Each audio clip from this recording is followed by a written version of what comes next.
lovely listeners, welcome to A Lift to Work with Tina. And I'm Kate.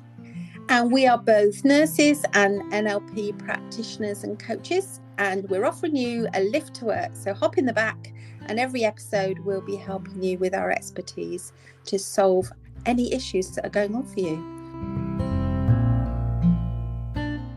Hello there, everybody. Hello, Kate. This is another episode of A Lift to Work, and Kate and I are very excited to talk to you today about hats. I have a huge problem with accessories. I am not going to lie. Hats, shoes, handbags. I am not a girly girl, but all of the above, adore, absolutely. So any topic about hats, I've got a beautiful blue Fedora. Ooh. Love it. Goes everywhere with me. Oh, I do like a nice hat, I have to say. But I don't quite think that's quite what we're talking about, is it? No, we're going to talk in a minute about a tool called Thinking Hats. But what mode of transport are we taking today? You know, I have been thinking about this, and we've actually done quite a few, haven't we? So I'm going aerial this time. Oh, are you? Mm-hmm. You ever been in a hang glider? No, that sounds very exciting. It's very exciting. So we are hang gliding to work today. It's a very big hang glider, or we're very small. Yes, it's a long one, and we're all holding on the line like birds do sometimes when they go on your shopping line. We're just all going to sort of hang on, and people will look up and go, well, blow me down. There they all are, the Lift to Work crowd. Yes, and I know, listeners, I know that you're thinking, oh, lordy, what are they going to be going on about today? So, hang gliding aside, hats. Yes, hats are very important. Yes, and I think today's topic is because it's such a fantastic tool that we'd like to introduce you to, that I've used a lot in my work, and Kate knows a bit about, and it's a one that can help you with different modes of thinking. And I suppose us using our imaginations and creativity to be on our hang glider in the sky is one example of just thinking differently. And sometimes in our worlds we get like into one particular mode of thinking a lot, and we don't realize we've got there. So this sort of helps you explore all of the different thinking options. It's quite good when you're trying to make a decision. Yeah. So these hats are called our thinking hats, and our thinking hats come in different colours, and each colour is associated with a particular way of thinking. And as we change our thought process, we change the colour of our hat. And sometimes it's easier, if you want to change the way that you're thinking but are struggling, to physically go and take one hat off and go and pop a metaphorical other one on. Yes, that makes sense. Yeah. So when's the best time to use these hats? Well, they come from, if you want to read about them, there's loads of books about them, and DeBono is the fella who kind of came up with the concept. And an example could just be if you were wanting to review a decision as a team. So say two teams work in different offices, and you are coming together to work in one shared space. And already there have been kind of like rumblings about how people feel about this, and how Harry hopes he gets the window seat because he likes to look out, and how Mary doesn't want to be near the aircon, and so on and so forth. So to manage something like that, or lots of other things in our lives, thinking hats can be really helpful. So you gather the team together, you explain the concept of the hats, and you go through what all the different hats mean. And once the team know about the hats, Kate and I will talk you through the many, many different ways that you can utilise it, really. But they need to, of course, firstly understand it. So the first hat is the white hat. And it's the colour of science and paperwork and data. And so when you're in the white hat thinking, you're thinking about the facts of the matter. What do we factually know?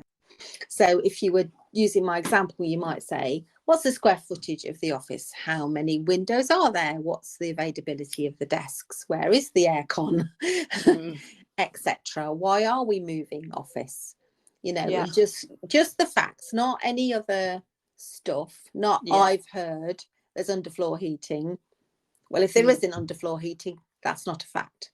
And sometimes clinically, when you're passing information over in a handover situation, that's what you want. You want your white hat on, don't you?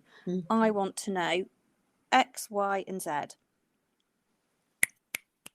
And I want it quick. Yeah. Facts. Give me the facts of the situation, especially if it's an emergency situation. Yes. Because the quicker we know, quicker we can deal with it. Yeah. And I'm not interested in your thoughts or feelings. Just facts.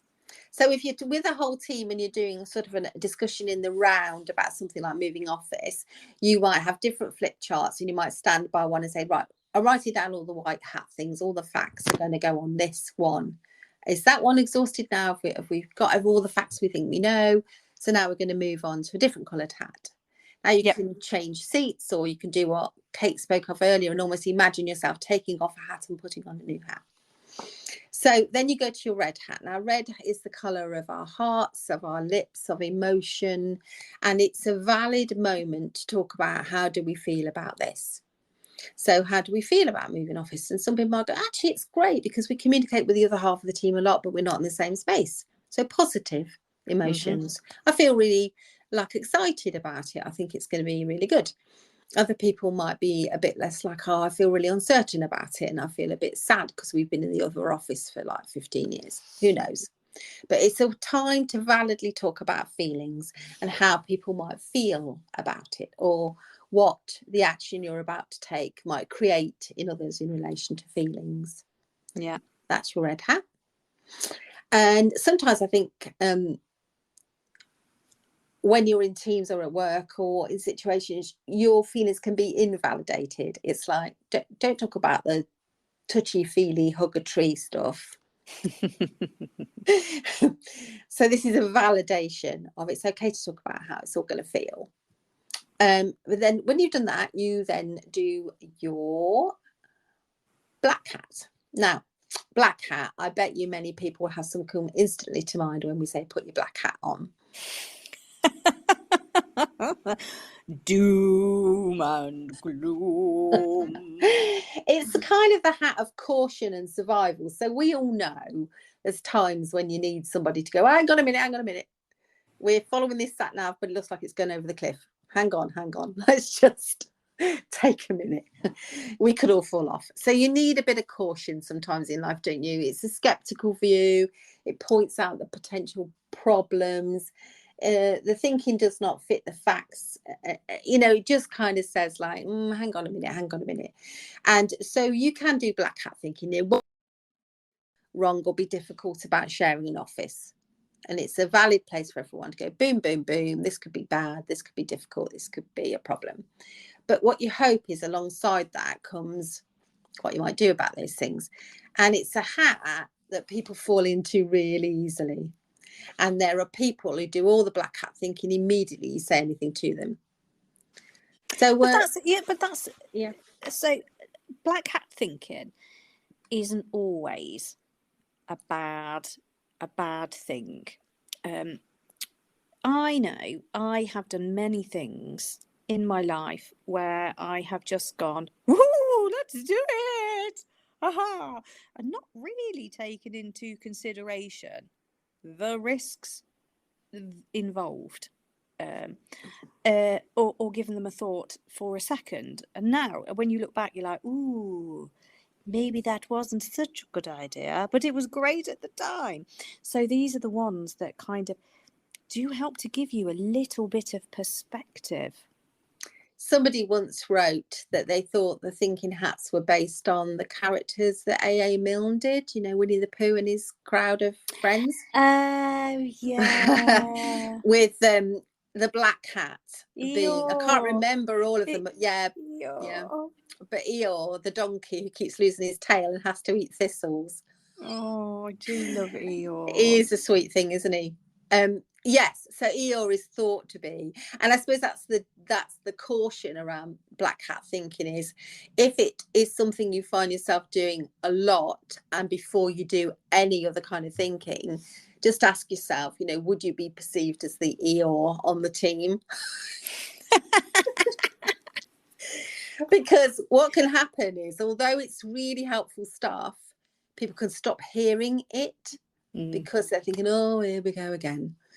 This will be all the reasons why Tina doesn't think this is going to work. This is all very exhausting. So I love thinking hats because it makes space for that thinking and supports that person to say, these are my concerns and what I'm worried about in a kind of way. How do we move on from our black hat thinking? Well, the good stuff is that the next hat is the yellow hat. So we do what we did with all the others. We write it all down and we say, right, that's all the black hat thinking. So let's move now on to our yellow hat thinking. So yellow hat is benefits, feasibility, not fantasy. What actually could be optimistic about this situation. What could really be some of the good stuff.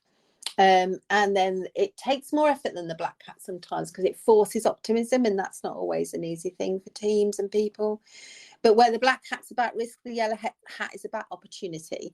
So often what I'll try and do is a mini challenges. If I've written 10 black hat things down, I'll think, right, can I at least do 10 opportunities? Yeah. And so, a classic with this, and actually I know that we've not finished the hats, but let's just say you work for a large organisation like the NHS and you are having ward moves again. Because the powers that be, the execs, have decided that they are going to rearrange the wards, move and just change things around a bit. It can be quite frustrating, especially when these happen on a frequent basis. So actually, your yellow hat, what can we gain from this? What can we look forward to? What's going to be better? Yeah. What have we learned from this space that doesn't work well that we can try and make sure the new space gives us? Yes. Yeah. No, I like. Absolutely. Yeah, I like what you're saying. So you do your yellow hat. So it's very optimistic. And then you do green hat thinking. Now, green hat is always the most fascinating hat to me in a way, because it's about being creative. It deals with ideas, possibilities. I always think of it as it's easy to think that the yellow hat's the sun and optimism, isn't it? But the green hat, to me, I always think of a greenhouse and spaces where, things grow. Grow All over the place where you didn't anticipate them to, and they intrude and they kind of, they do that sort of thing. I think green hat thinking is sometimes the one that teens really struggle with, Kate, I reckon, because we're not as adults so much invited to be creative and to open our imaginations. And if we do, the first thing that happens is everyone goes, oh yeah, but that won't work because of this and this and this, and that's impractical and this and this. So the green hat is more how we make it work. Yeah, the green hat is more, is there anything amazingly out of the ordinary that could happen as a result? Is there anything left field that could be quite wonderful about this? And I don't know if you've ever been in a cafe which has got strange acoustics, but sometimes you look up to the ceiling and there'll be like fluffy foam clouds have been glued or suspended to the ceiling to capture the acoustics. And that came from the origins of that was a team who were moving office and just said, wouldn't it be great if we had like less noise, if noise absorption was better and we had less overhearing each other, and almost like the place is surrounded in a cloud. And somebody said something quite creative or ethereal like that. And then someone was like, well, what if they were actual clouds? And what if they were made of absorbent material? And that's why when you see them, they look like clouds. That's quite cool. Yeah. So just being creative. And sometimes because teams find that difficult, I'll say things to get them in a creative headspace, like tell me 10 alternative uses for a paperclip. None of them can be to clip paper together. And sometimes the best one I've ever heard is to pin up a dog's ears, a floppy dog's ears. I was picking locks then. Yeah, that's a good one. That's a good one.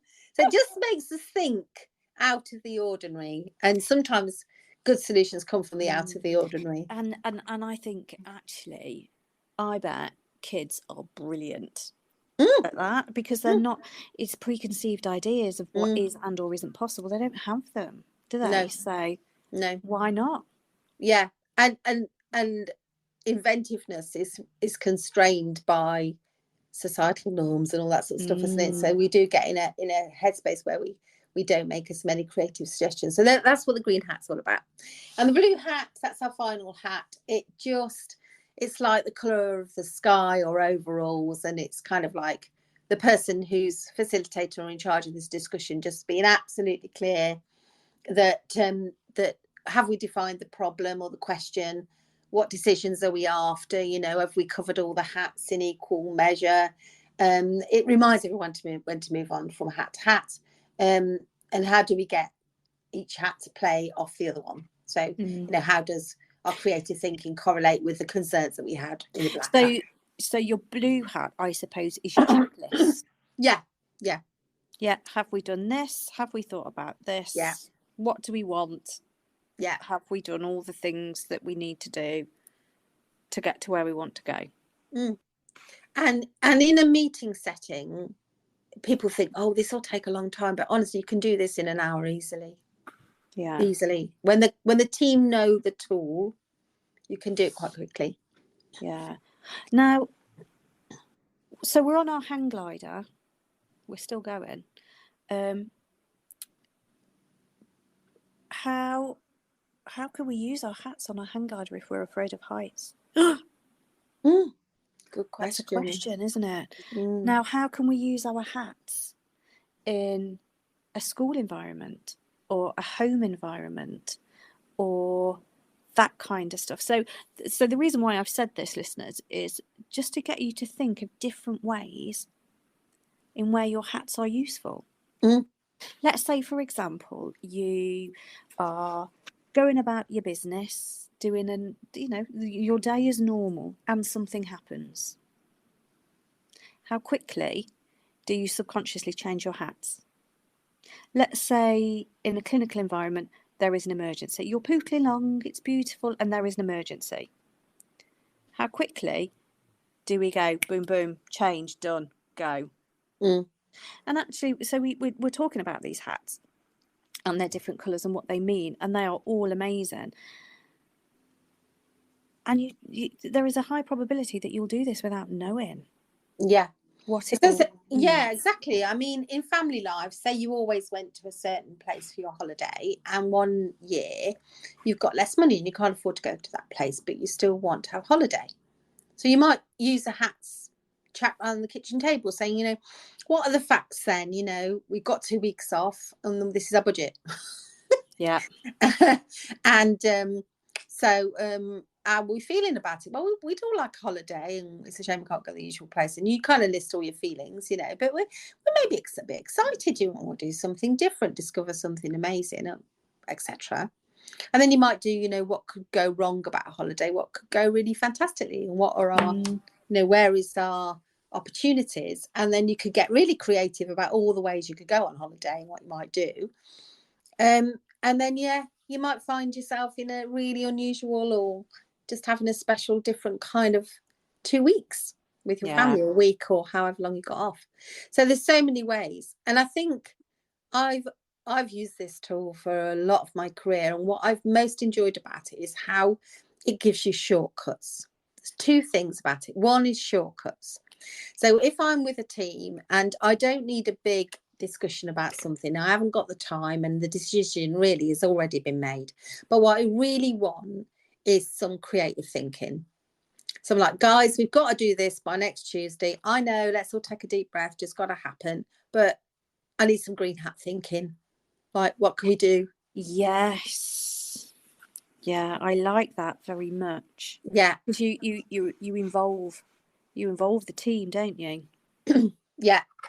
And the second thing I really like about it is it takes away from accusing people of being certain kind of thinkers and making it personal, but shifting thinking around. So, you know, if there's someone who is perceived as an Eeyore type of person, everyone's not going, oh, here's Tina again, you know, with her moaning and she's so grumpy.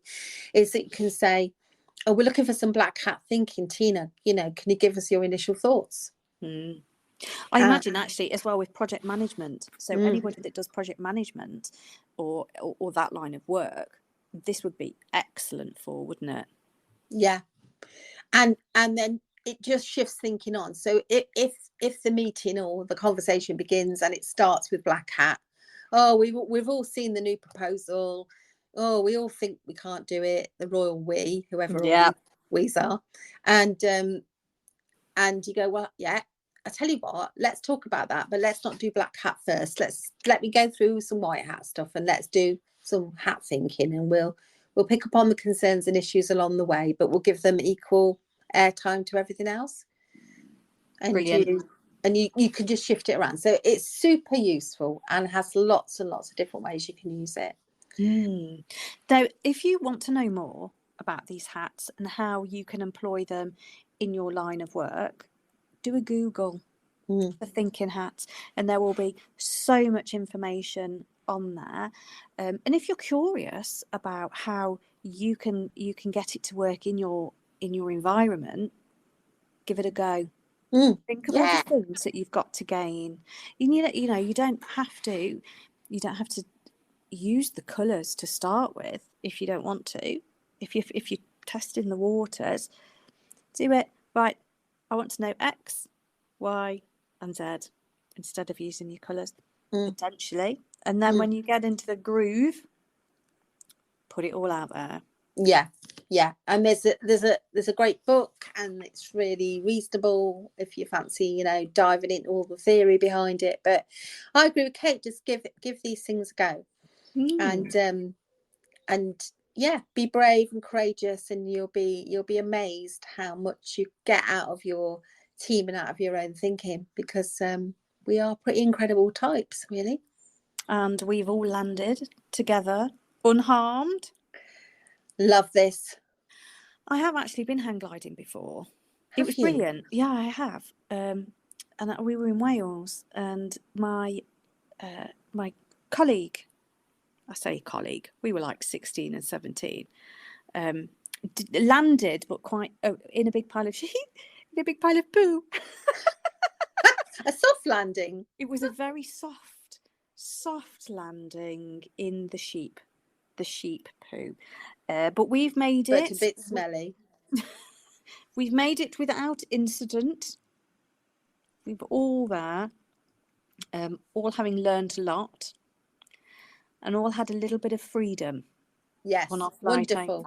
Over. And the wind in our hair. Oh. And the wind in our hair. Well, go on to enjoy the rest of your day, lovely listeners, and we'll see you next time. Yeah, have an amazing one. Bye, bye, bye.